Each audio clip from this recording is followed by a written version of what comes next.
वाला श्लोक है। उदाहरण से समझ में बात आई?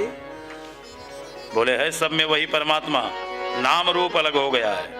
ये कौन बैठा है? श्याम जी बैठा है, जबकि नाम तो श्याम जी है, तत्व कौन है? वो परमात्मा।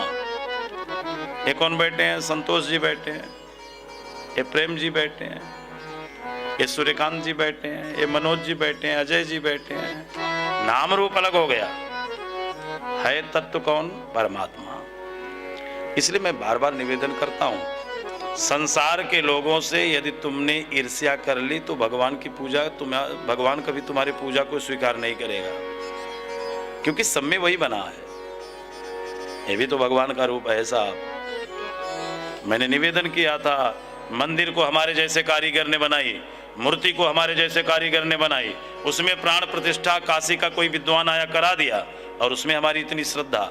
और जिस मूर्ति को भगवान ने बनाई, जिसमें प्रतिष्ठा भगवान ने करी, उससे ईर्ष्या करोगे तो कहां तक फल प्राप्त होगा?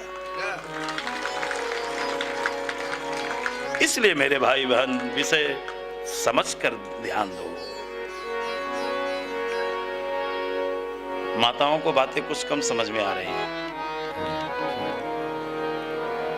एक तरफ तो भगवान सब बना रहे हैं, बन रहे हैं, और नाम कैसे अलग हो गया? ये सीमा बैठी हैं, हाँ? ये रीमा बैठी हैं, ये सुशीला बैठी हैं, ये नाम रूप अलग अलग क्यों हो गया? बात समझो। मान लो कि आपके पतिदेव ने आपको 1 किलो सोना दे दिया। क्या दिया?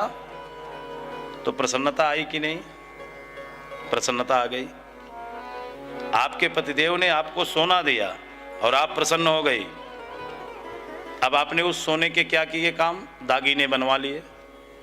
और जब दागीने बनवा लिए तो किसी ने पूछा भैया हाथ में क्या पहनी हो? तो आप क्या कहते हैं? कंगन। आप नहीं कहेंगे सोना है। कान में क्या है? कनफूल। आप नहीं कहेंगे सोना है। गले में क्या है? चैन, मंगलसूत्र।